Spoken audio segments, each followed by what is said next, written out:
Olá, seja muito bem-vindo e bem-vinda a mais um episódio aqui do nosso Happy Hour BP. Hoje eu tenho a honra de contar com a Lilian aqui, que é fundadora da Front Row. A gente vai falar um pouco sobre o mercado de luxo, sobre esse mercado de moda, tudo que envolve isso, como é que funciona, toda a valorização, enfim, todo esse know-how do mercado de luxo. E, claro, sempre, né, com a nossa parceira aqui desse programa, a grande Cerveja Praia, né, a cerveja do Condado. Então aí, obrigado Cerveja Praia aí que está conosco aqui. Então aqui já queria deixar aqui meu boa noite para você, Muito Lilian. obrigada, um prazer estar aqui. Obrigada pelo convite. Prazer. Você viu que aqui a gente não muda o nosso ideal, né? A gente aqui é copo americano, amendoinzão, é botecão Faria Lima mesmo, entendeu? Ótimo, E estamos em casa. exatamente, estamos em casa e é justamente sobre isso que eu queria começar te perguntando sobre o mercado de luxo.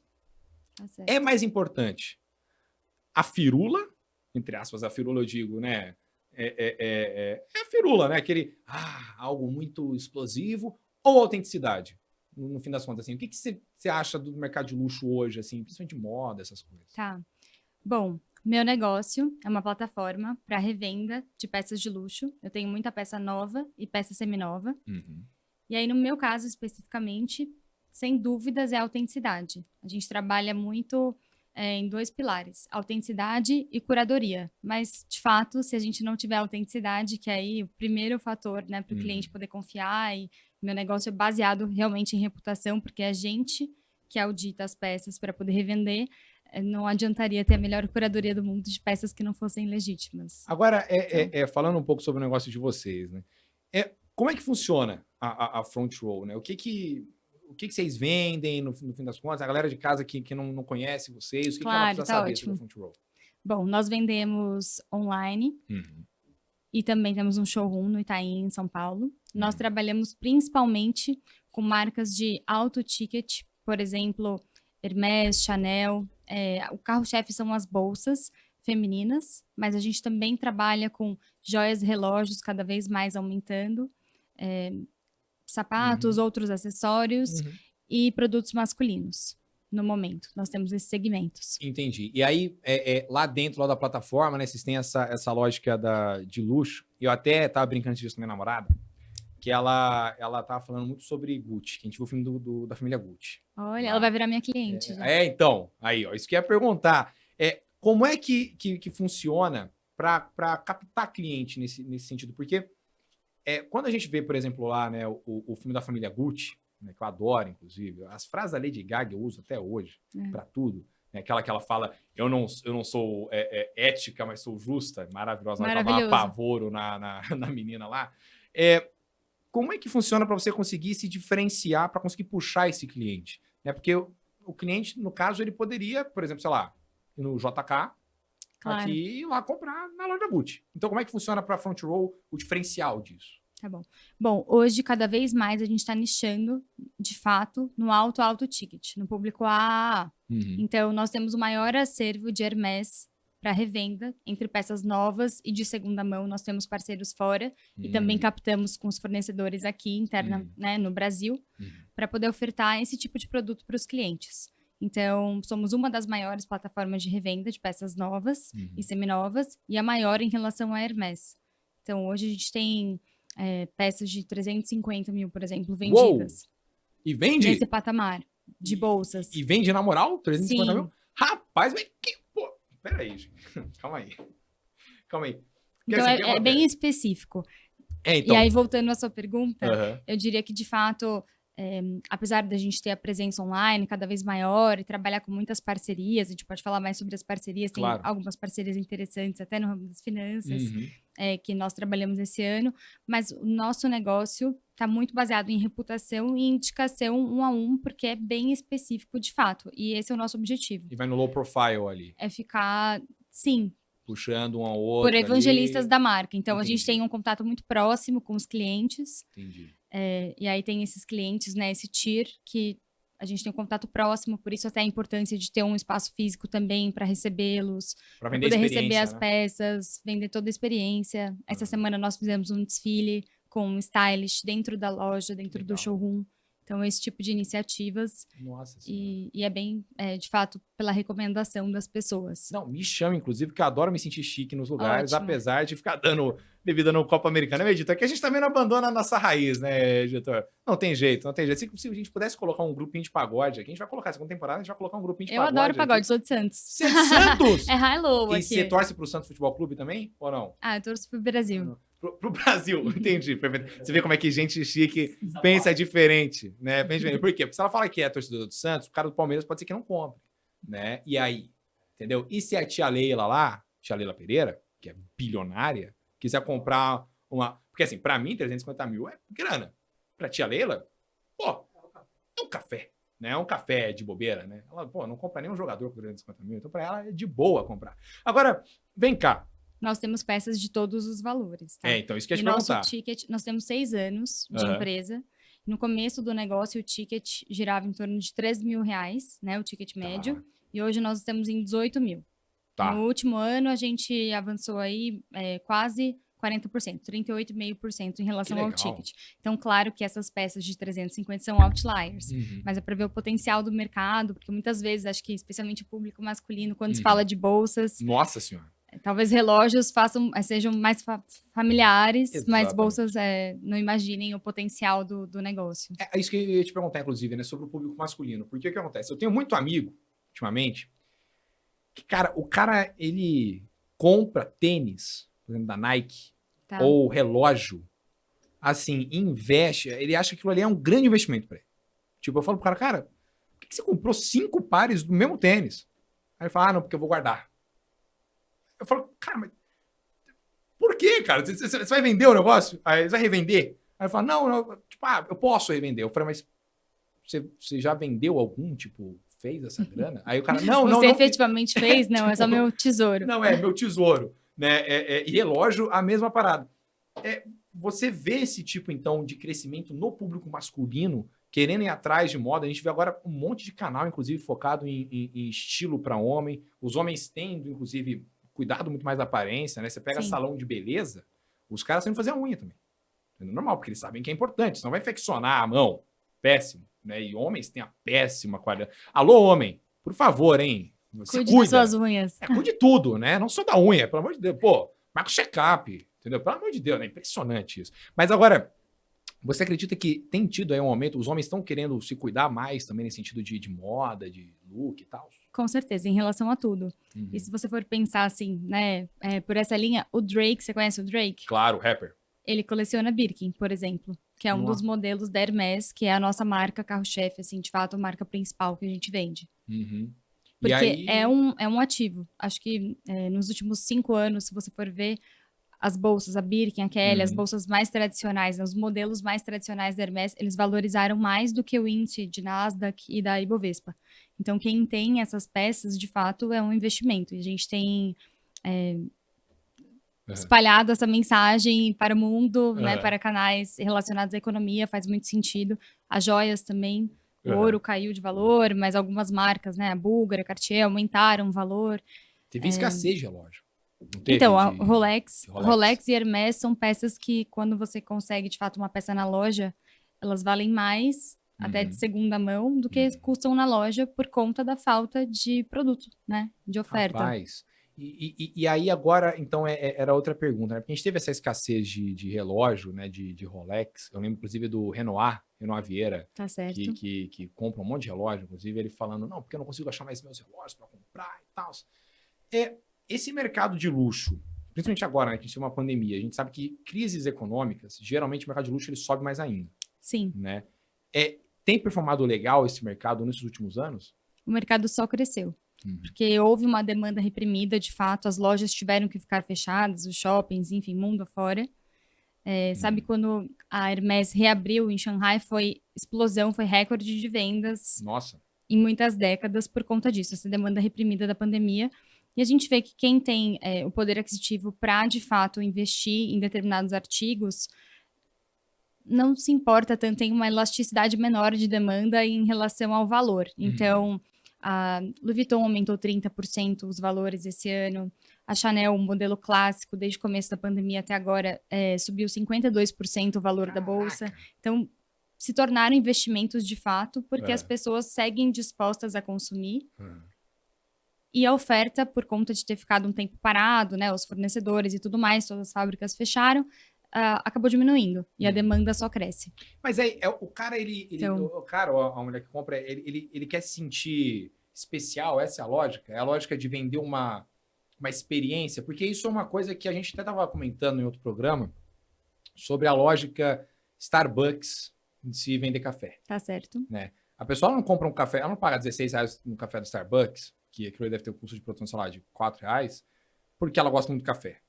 Com certeza. Ela compra, olha só, é meu alarme, hein, editor? Olha só, não é, sabe o que é isso? É remédio pra cabeça, cadê?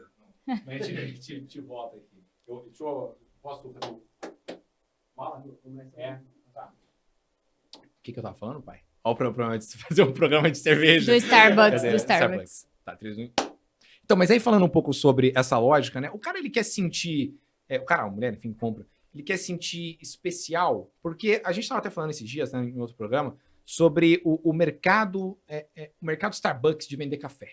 A lógica Starbucks de vender café. Porque a pessoa que ela compra um café Starbucks de R$16, não tá comprando porque ela gosta muito do café. Uhum. Né? Aquilo ali teve um custo de produção de R$4 e, enfim, você tem R$12 de margem por puramente a pessoa querer sentir a Sarah Jessica Parker andando no Times Square. Né? Logicamente isso. E inclusive, até tá vendo outra coisa, uma curiosidade muito interessante.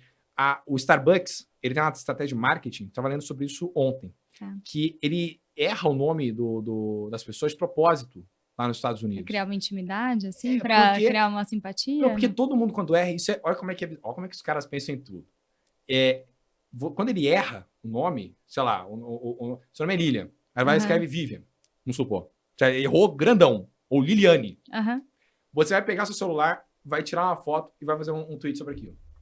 Nossa, entendeu? incrível. E aí, tipo, genial. 85% das vezes acontece isso, 90%. Ou seja, ele consegue um marketing espontâneo que ele não ia conseguir atingir aquele público, porque são polos que, é a primeira camada, que ele não ia conseguir se ele fizesse um anúncio na Times Square, e ele adentra muito mais a economia real. E tudo é lucro. Porque, por simplesmente, o cara ter errado o nome da pessoa no Incrível. café. É um topo de funil espontâneo. Fantástico. Temos muito a aprender com o Starbucks. Exato. O Starbucks é fantástico, eu adoro o case deles.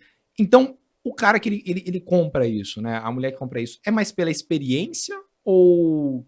Não sei, qualquer outro sentido, uma qualidade do produto muito exacerbada. Porque, assim, por exemplo, uma bolsa que custa 350 mil...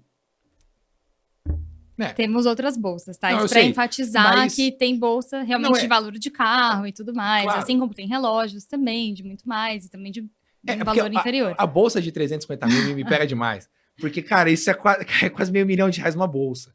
Então, assim, uma bolsa... Seminova.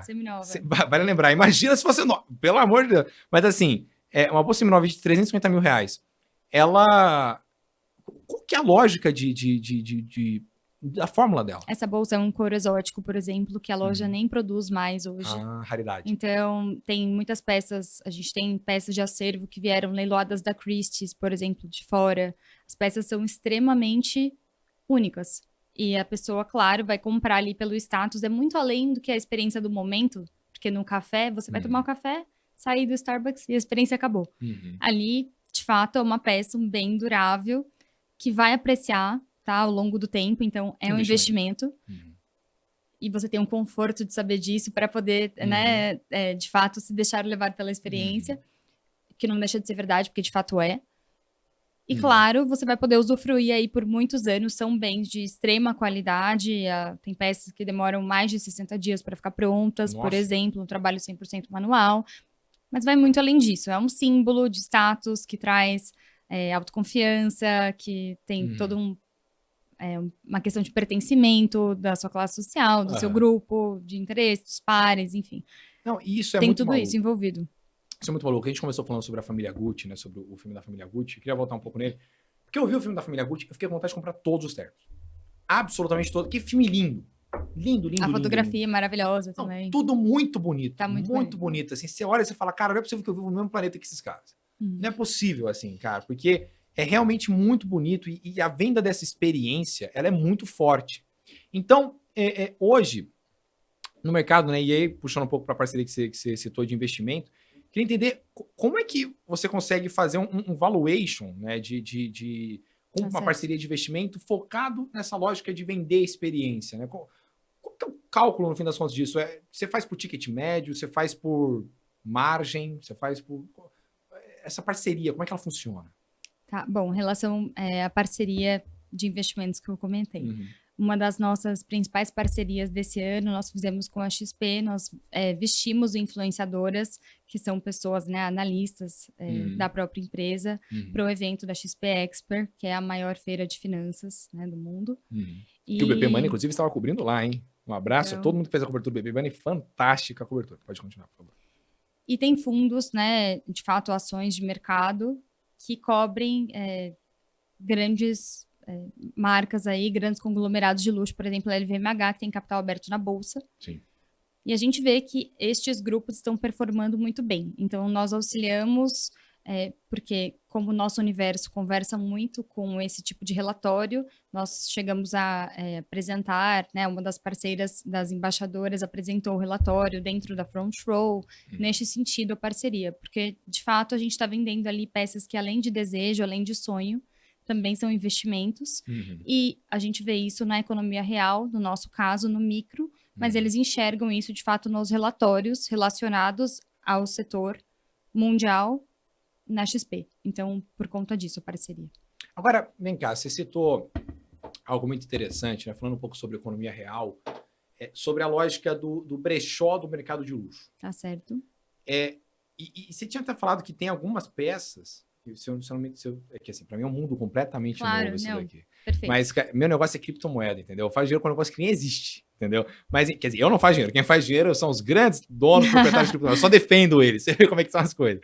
Mas, assim, pô, como é que funciona essa lógica de algo que é seminovo acabar valendo mais do que algo novo? Tipo, porque, por exemplo, quando, sei lá, eu penso em carro. Quando um cara vai comprar um carro, e o carro é novo, sei lá, 120 mil. O carro usado, aquele mesmo carro, só que teve, sei lá, 15 mil quilômetros rodados, vai custar 70 mil reais, vamos supor. Tem uma depreciação. Então, Depende só da que, marca. depende... As marcas mais entendi. especiais e que demandam, por exemplo, a Hermès tem uma fila aí de 2 anos para você conseguir uma lista de espera de 2 anos para você conseguir alguma peça. Meu Deus. E assim, isso o mundo todo, então tem peças que estão esgotadas no mundo todo. Então, de fato, quem tem essa peça, claro que nova vai valer mais ainda, mas o ágio que existe em cima dessas peças é muito grande por conta da espera. E aí, se você vai dando um exemplo de carro aí para Porsche, talvez depois de esperar 2 anos também, com uma baixa quilometragem, o carro até valha mais. E novo, principalmente. Então, de fato, a gente tendo peça nova, o valor em relação à loja é bem grande, assim, né? O ágio por conta dessa demanda e por conta de ter uma escassez real na própria marca. E hoje no mercado de luxo, qual que é a marca que está mais voando aí? Porque, assim, de novo, para mim, é um mundo completamente novo. Ó, você falou sobre parceria com influência, né, meu editor? Podia ter uns relógios brabo aqui. Ia ser fantástico, não? Imagina, a gente faz aqui, ó, pá, estilo Ben 10, assim, pum, ó, mostra aqui o relógio do monstro. Pegou essa piadinha? Hoje, imagina, estilo Faustão. Muito forte. Mas, assim, essa lógica, né, de todo o investimento, né, da marca, né, isso é muito importante. Qual que é a marca hoje que está mais voando no mercado? Porque para mim é um mundo muito novo. Então, por exemplo, para mim, Gucci sempre vai estar em alta. Porque a Lady Gaga falou no filme lá que Gucci vai voar e ponto, acabou. Mas hoje, no mundo real, qual que é a marca aí que está mais voando no mercado de luxo, na sua opinião? E Gucci é incrível, tá? Gucci pertence a um conglomerado que chama Kering, que é dono de outras marcas, a Balenciaga, Gucci, enfim, McQueen, tem outras marcas. Essa marca deve se vestir mal pra caramba, né? Rapaz, Balenciaga, Gucci, esquece, né? Acabou. É o grupo detentor das marcas. E tanto eles enxergam, saindo por uma tangente, mas acho que é interessante, falando em Gucci, tá? Potencial nesse mercado, que no ano passado eles investiram em um negócio de plataforma de second hand, de luxo fora, e fizeram um investimento e essa empresa se tornou um unicórnio. tá? Uma empresa Nossa. europeia. Então, do meu segmento. Então, para a gente ver como o mercado fora já está mais maduro e aqui no Brasil a gente está só começando, né? O mercado consumidor, assim, 10% dos os Estados Unidos cresce 35% ao ano Uou. em relação a second hand, de luxo. Pesquisa Threads, por exemplo. Até 2030, o mercado de segunda mão e outlet vai passar o fast fashion, porque com essa nova geração que não quer mais consumir fast fashion, nós temos um movimento slow fashion e valorização de peças vintage. Então, também o second hand vindo com tudo. A minha geração é fantástica, né? Minha geração, a gente vai salvar o mundo. A gente vai salvar o mundo, editor. Não tem jeito não, né? Nossa, é isso aí, pô. Tem jeito, é isso. Compre second hand. Eu adorei esse termo. Fantástico. Pô, me sinto tão chique falando, cara. Você tá vendo? A venda da experiência. Não é brechó, é second hand. Não, second hand. É isso. Perfeito. Eu nem gosto desse termo. Não, fantástico. É correto, mas, enfim, para o nosso público, para o nosso nicho específico, às vezes sou até um pouco pejorativa. Então, a gente trabalha mais com second hand, com plataforma, enfim, é um marketplace, porque é de fato, né? Nós captamos de outras marcas, de outras lojas, mas também de pessoas físicas. Então, nós somos, de fato, um marketplace, porque nós estamos unindo os fornecedores aos clientes finais, né, fazendo a intermediação de negócio. As peças são consignadas. Entendi. Então, entendi. Mas você quer que eu volte a sua Por pergunta? favor, por favor. Pode soar repetitivo, mas de fato estou batendo aqui na tecla, né? E a gente vê que sim, os relógios, e tem muitas marcas de relógio top que estão valorizando, né? Que sempre vão valorizar, Patek Philippe e Audemars Piguet, mas em relação a um movimento estável de mercado, a gente vê que Rolex está subindo muito, mas a gente não sabe até que ponto ele vai continuar subindo dessa forma, porque tem uma escala maior. Por que Rolex está subindo tanto? O que está acontecendo com o Rolex? Por que Rolex é Rolex? É fila de espera. É escassez, oferta e demanda, economia básica, assim. E é desejo dos homens e das mulheres também, tá? Nós vendemos femininos e masculinos em relação ao relógio. Mas quando se trata de bolsa, de fato, Hermès e em segundo lugar Chanel. São as marcas desejo.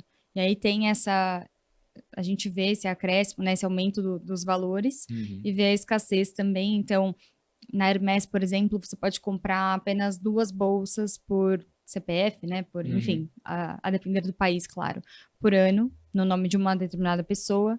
A Chanel começou a fazer isso agora, já em alguns países não fazia, mas para a bolsa clássica também começou. Então, é de fato escassez que gera o desejo, e quando você tem uma classe que de fato tem o poder aquisitivo para consumir e que vai querer consumir independente, ela vai pagar mais. Então é isso. Como é que você cria esse hype? Porque eu fiquei pensando muito assim, porque o que acontece? Quando você pega esse mercado de hype, né? Eu te falei que eu sou meio nerd, né? E assim, apesar de eu não usar tantas roupas chiquetérrimas como Balenciaga ou coisa do tipo, você viu o caso da Supreme, por exemplo? Tá certo. Acho que foi uns 2 anos atrás, antes da pandemia. Que, cara, era uma coisa de maluco. Tudo da Supreme custava milhões de dólares, assim. Era coisa de doido. Teve acho que foi um caso, acho que foi um jornal lá em Nova York que colocou na capa o logo da Supreme e fez a valorização, acho que vezes 20, vezes 30 o valor do jornal. O negócio acabou em 10 minutos em Nova York inteira. Assim, um jornal. Assim, era literalmente se imprimir papel. Assim, luzes, então nem se fala. Luzes e tal. Então como é que você cria esse hype? Porque antes eu achava que era uma lógica tipo, a Gucci existe há um tempão, os caras têm tradição, blá blá blá, tem credibilidade e tal, né? A Lady Gaga falou um monte de coisa no filme, né? O cara lá, o Adam Driver, que é o principal. Emiliano Gucci, né? Enfim, esqueci. Gucci, talvez. Enfim. Né, tem a lógica dele lá e tal, tem o tio lá da família, ok? Tal. Aí eu pensei, bom, ok, Coco Chanel e tal, tem a lógica dela, tal. Eu adoro esses filmes. Minha namorada me colocou pra ver todos. Então, mas assim, você pega hoje em dia, você teve uma criação nos caras, uma Supreme valendo milhões, sim, uma Balenciaga agora também veio firme. Como é que você cria aí? De onde sai esse negócio? Quem teve a ideia um dia e falou assim, não, tá, a partir de agora, meu negócio vale 10 milhões de dólares. Porque eu tenho uma tampinha aqui, tem uma tampinha da Cerveja Praia, vou colocar minha digital nisso aqui. Só vai ter essa tampinha aqui, ó. E vou vender. Vai ter 15 milhões de reais aqui. Como é que funciona isso? Quem cria esse hype? Tá. Bom, essas marcas tradicionais que eu comentei, acho que está muito baseado na tradição e na escassez, de fato. Mas daí tem um outro movimento, que é o quê? Hoje, a gente tem as pessoas que são a alta, enfim, a Elite. nobreza, que são Perfeito. old money, Entendi. né, que já tem por tradição consumir esse tipo de produto por família, que vai buscar exibir menos a marca. Então a gente vê que, por exemplo, as bolsas da Hermès, elas não têm um logo estampado, são peças mais discretas, tá tudo na pirâmide, né? E por outro lado, também temos o que vários grupos que estão em ascendência. Então, né, estão ascendentes na, enfim, poder de consumo. E aí a gente vê, por exemplo, os rappers nos Estados Unidos. Não necessariamente eles já têm, né, o old money, tradição familiar de ter muito dinheiro, mas eles têm poder de consumo hoje e eles movimentam muitas pessoas que também estão ascendendo socialmente. Então, a gente vê que alguns movimentos, até a escolha de celebridades para representar certas marcas, tem muito a ver com isso também, porque, óbvio, tem a porta de entrada, nem toda bolsa custa 300 mil, mas tem bolsas caras, mas que não são nesse valor, que um público maior tem acesso, apesar de ser pequeno, mas maior. E fazendo esse tipo de movimento de hype, você consegue atingir muita gente, e, claro, todas as empresas, né, estão buscando lucro no final do dia. Então, acho que talvez essa seja a forma. isso, de certa forma, responda, assim. É mais de escassez, mas daí tem um outro público que também tem, né? E tem a geração jovem, que por mais que tenha um grande acesso, ainda tem um poder limitado de compra. Então, junta tudo isso, daí você coloca uma Kylie Jenner usando alguma coisa que é cara, mas não é impossível para 0,01, mas que as pessoas vão dar um jeito de comprar, porque se torna um objeto de desejo e daí vai vender muito também explorando. Por isso que a logomania voltou com tudo, por exemplo, até marcas que não estavam mais usando com tanta, né, com tanta frequência, com tanta expressividade, as logos estampadas voltaram, é tudo tipo um movimento de consumo realmente. Entendi. Eu lembro, inclusive, que teve... Pô, aí é uma outra coisa, então, acho que agora a gente pode entrar. Porque é o seguinte, eu lembro da Aeroposteio.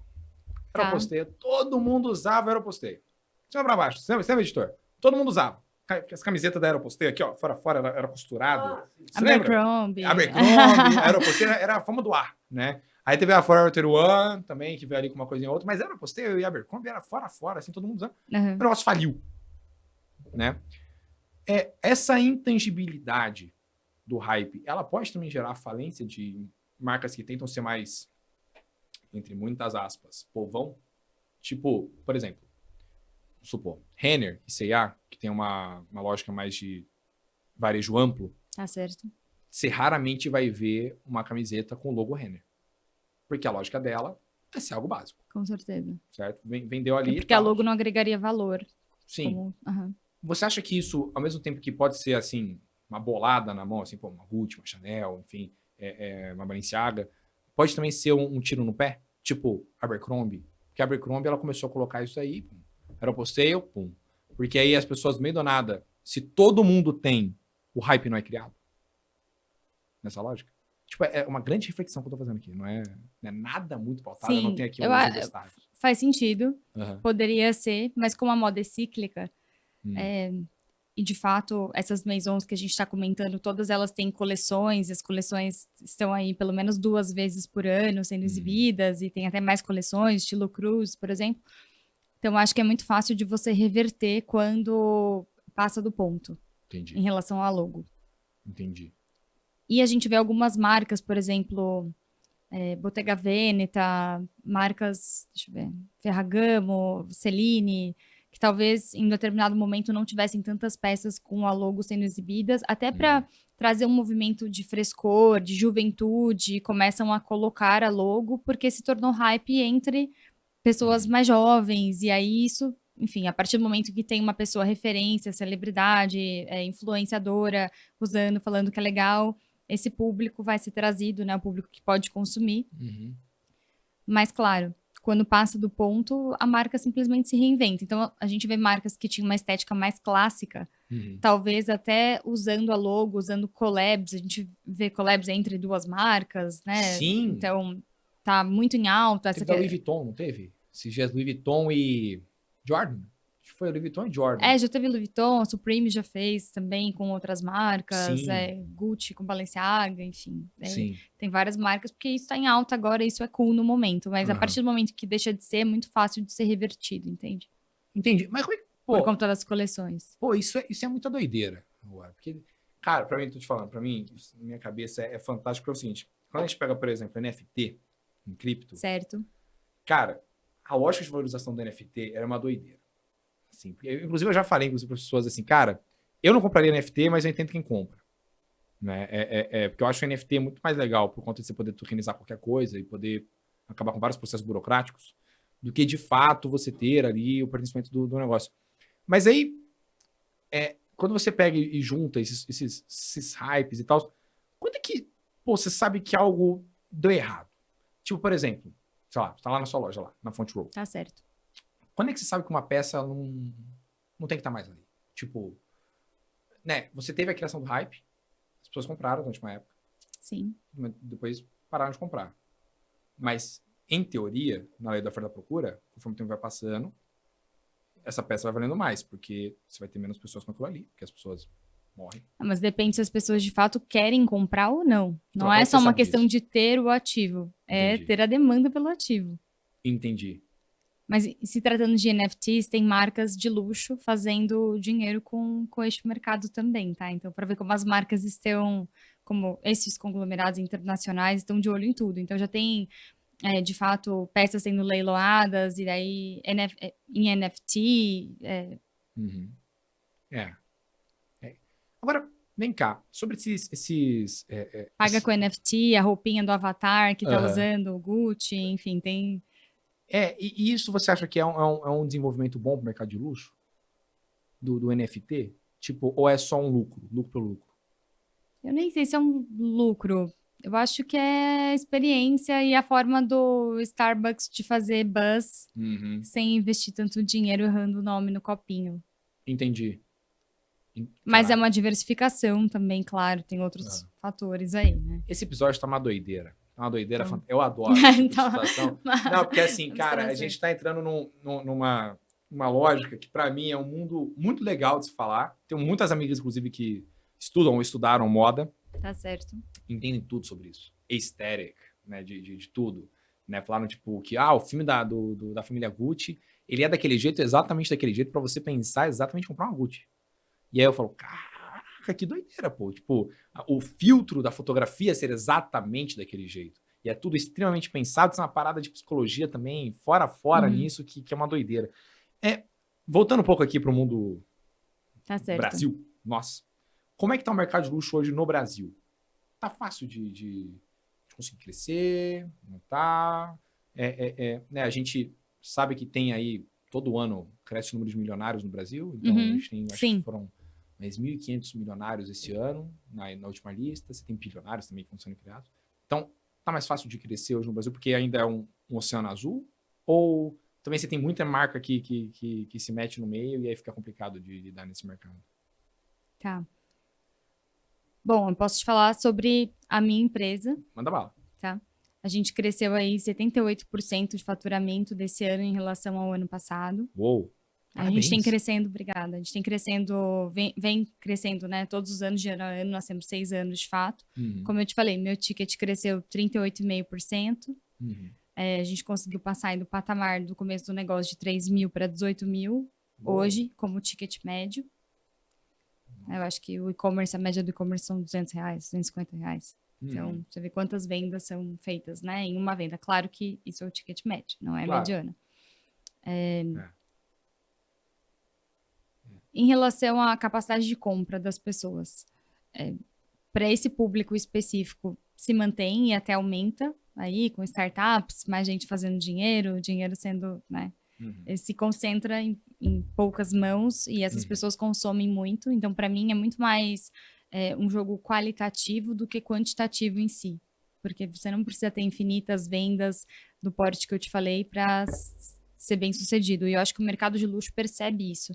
E para se manter luxo, tem um limite ao qual você poderia ceder ali na barreira de valor, de fato, porque senão deixa de ser desejo. Então, para o mercado de luxo faz mais sentido, muitas vezes,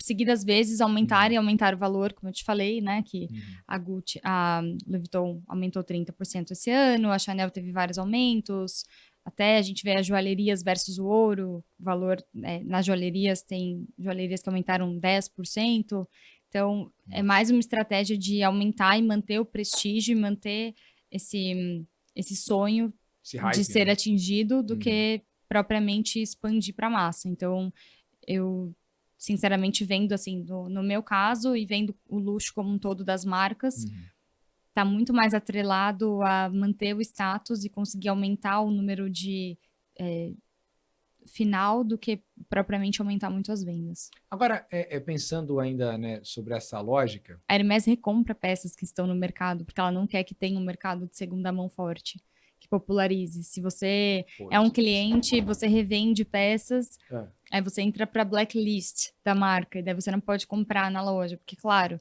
se você começa a comprar na loja e revender, se cria todo um mercado paralelo, e aí acaba com o status e com esse inatingível e com essa dificuldade, né, essa escassez de oferta, que é o que faz com que a marca perpetue sendo a marca de luxo número 1 em relação a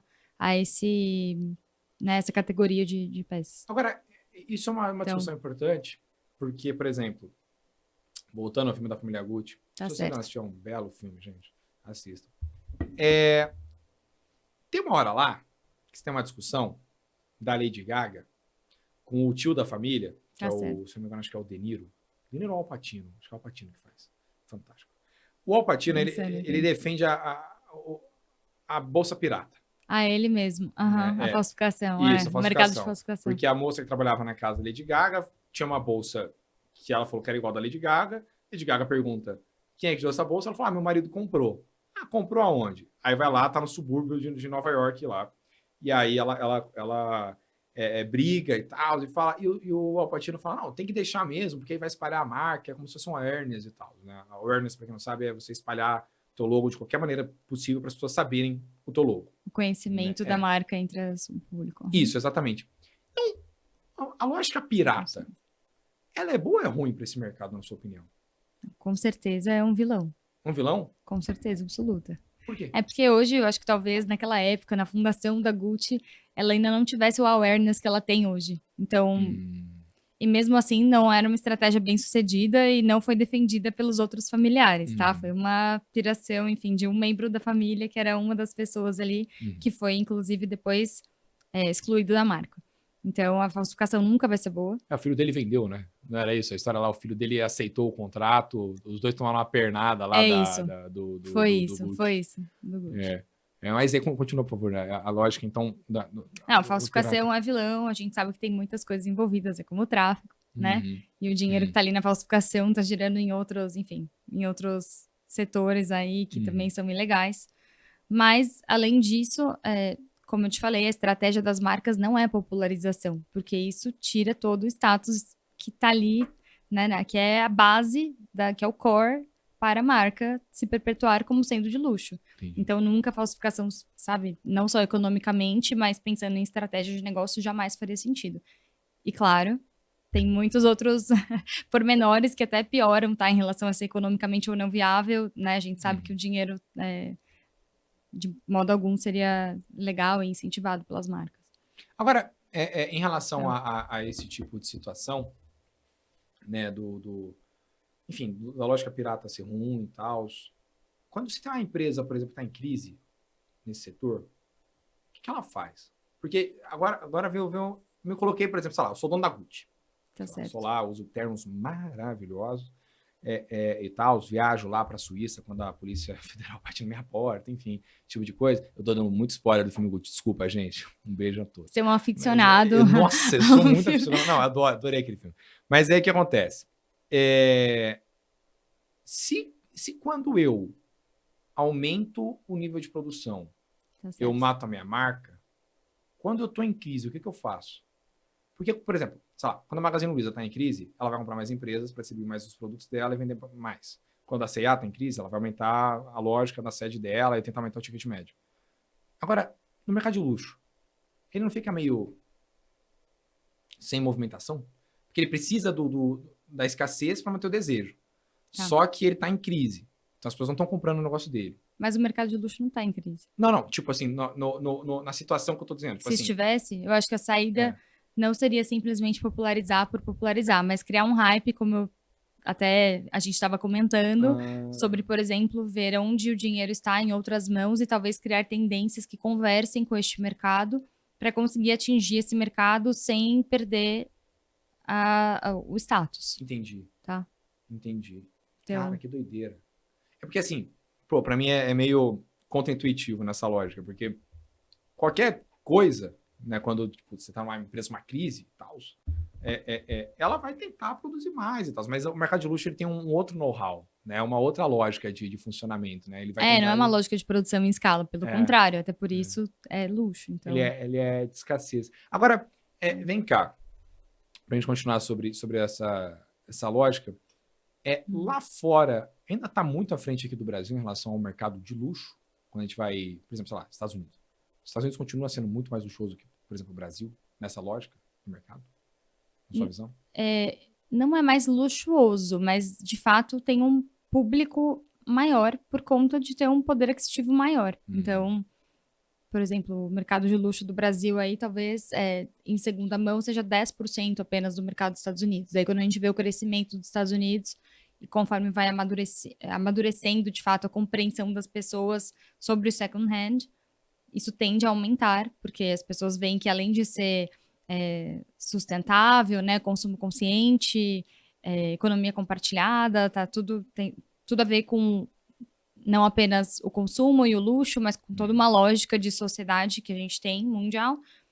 Além disso, as pessoas veem isso como sendo legal, nova geração, por exemplo, vê isso como sendo legal e não algo para se esconder. Que antes, no começo do meu negócio, muitas fornecedoras, por exemplo, não queriam se identificar e falar que estavam vendendo uma peça, porque isso poderia denotar para as amigas que elas estariam precisando do dinheiro. E Que hoje isso não doideira. existe mais, porque hoje é muito bem visto você ter a consciência de que não adianta só você ficar consumindo desenfreadamente. A indústria da moda é a segunda mais poluente do mundo, né? E acho que uma camiseta de algodão ser feita são, sei lá, 2 ou 3 meses de banho de uma pessoa. Então, é absurdo o quanto a indústria da moda é poluente. Daí tem outros documentários, acho que são legais a gente ver, né? Tirando aí o primeiro mundo, desenvolvido, mas como isso tudo reverte em outras áreas do planeta. Então, ter essa consciência se torna muito legal. E aí, de fato, você conseguir ter a consciência de consumir uma peça que não vai gerar um novo impacto ambiental, social, enfim. É interessante. E você está apto a aumentar o ciclo de vida das peças, abrindo mão de uma peça que foi sua, que é sua, que já fez muita história, mas que não faz mais sentido no seu momento de vida, ao invés de ser uma pessoa acumuladora. O minimalismo, de todas as formas, ele está em alta porque é pensar no nosso futuro, né? Então, você consumir menos e melhor, com mais qualidade, o movimento de slow fashion. Então, não só no meu segmento de alto luxo do second hand, mas também, de modo geral, o consumo da moda, consumo, caminha para energias renováveis, consumo sustentável, então tá O totalmente ESG, né? atrelado, Cara, que doideira. Lilian, muito obrigado pela sua Obrigada a vinda aqui. você, muito, ao muito nosso Happy Hour. obrigada, uma honra estar aqui, obrigada pela Valeu. conversa, Rafa. Volte mais vezes aqui, vai ser uma honra enorme aqui de recebê-la aqui. Quando tiver novidade no mercado de luxo, quando tiver novidade lá na Front Row, você é extremamente convidada a vir aqui no nosso programa. E é isso aí. Maravilha. Certo? Obrigada, boa noite. Obrigado, boa noite. E a você que esteve conosco nesse Happy Hour BP, muito obrigado pela sua presença, viu? É uma honra enorme ter vocês conosco. E é isso aí, gente. Eu vou ficando por aqui, a gente se vê na segunda-feira. Até mais. Tchau, tchau. Tchau, tchau.